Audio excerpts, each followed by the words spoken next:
संसद से रक्षा मंत्री राजनाथ सिंह की चीन को कड़ी चेतावनी। बोले अगर एलएसी पर तनाव रहा तो दोनों देशों के रिश्ते सामान्य नहीं हो सकते।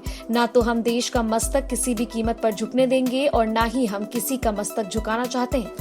फेयर, रीजनेबल और म्यूचुअली एक्सेप्टेबल समाधान शांतिपूर्ण बातचीत के द्वारा निकाला जाए, ये दोनों इस बात पर सहमत हैं। अंतरिम रूप से दोनों पक्षों ने यह मान लिया है कि सीमा पर शांति और स्थिरता बहाल रखना द्विपक्षीय संबंधों को बढ़ाने के लिए यह नितांत आवश्यक है। मैं यह भी बताना चाहता हूं सभापति महोदय कि अभी तक इंडिया चाइना के बॉर्डर एरियाज में commonly delineated line of actual control नहीं है और एलएसी को लेकर दोनों का परसेप्शन भी यह अलग अलग है।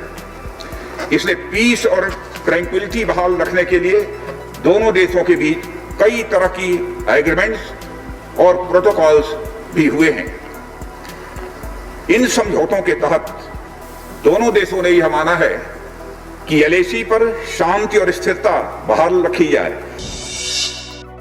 कोरोना वैक्सीन को लेकर केंद्रीय स्वास्थ्य मंत्री हर्षवर्धन ने राज्यसभा में दिया जवाब।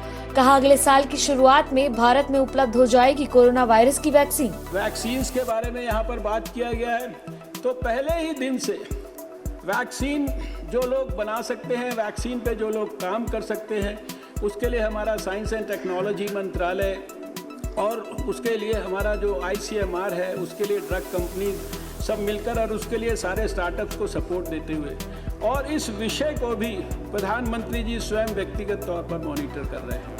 आज भी जो है हमारी स्थिति यह है कि जो वैक्सीन्स आने वाले समय में आ सकती हैं, किस समय आ सकती हैं, देश में किसको देना है, उसके लिए हाई लेवल पर एक्सपर्ट ग्रुप्स सब प्रकार की चर्चा करके 10 स्टेप की आगे की तैयारी सोचकर हर चीज़ जो है विस्तार के साथ प्लान हो रही है।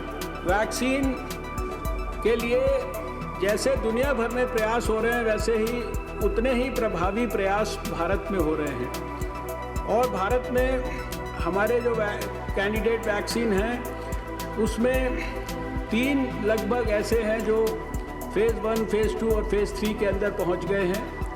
प्रधानमंत्री जी के मार्गदर्शन में एक एक्सपर्ट ग्रुप इस सारे विषय को भी बहुत गहराई से अध्ययन कर रहा है। एडवांस्ड इसके संदर्भ में प्लानिंग है। हमारे को उम्मीद है कि अगले साल के शुरुआत के अंदर हमें भारत के अंदर वैक्सीन उपलब्ध हो जानी चाहिए।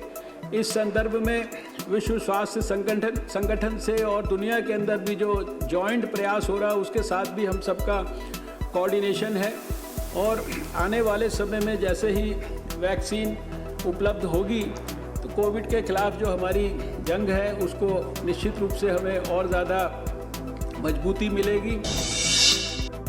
देश में कोरोना की सबसे बड़ी उछाल पिछले 24 घंटे में 97,894 नए मामले आए सामने। 1,132 लोगों की हुई मौत। देश में 51 लाख से ज्यादा हुई कोविड-19 के मरीजों की संख्या। दिल्ली में अगले 10 से 15 दिनों तक और बढ़ेंगे कोरोना संक्रमण के मामले। दिल्ली के स्वास्थ्य मंत्री सत्येंद्र जैन ने बताया कि दिल्ली में टेस्ट की संख्या 4 गुनी बढ़ा दी गई है, जिससे कुछ और दिन कोरोना के नए मामले ज्यादा आएंगे। श्रीनगर में सुरक्षा बलों के साथ मुठभेड़ में 3 आतंकी ढेर, कई तरह के हथियार भी बरामद।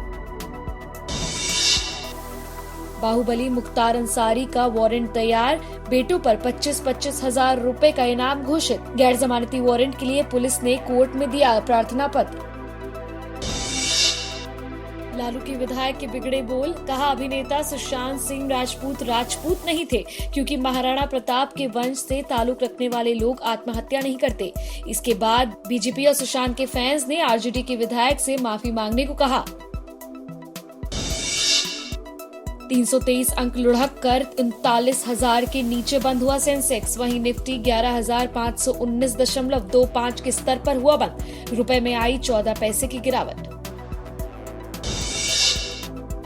कंगना ने शेयर की टूटे दफ्तर की तस्वीरें। कहा मेरे कर्म स्थान को शमशान बना दिया गया, न जाने कितने लोगों का रोजगार छीन लिया गया। देश और दुनिया से जुड़ी सभी प्रमुख खबरों के लिए हमारे चैनल को सब्सक्राइब करें और लेटेस्ट वीडियो पाने के लिए बेल आइकन को जरूर दबाएं। साथ ही हमारे वीडियो को लाइक और शेयर करना ना भूलें।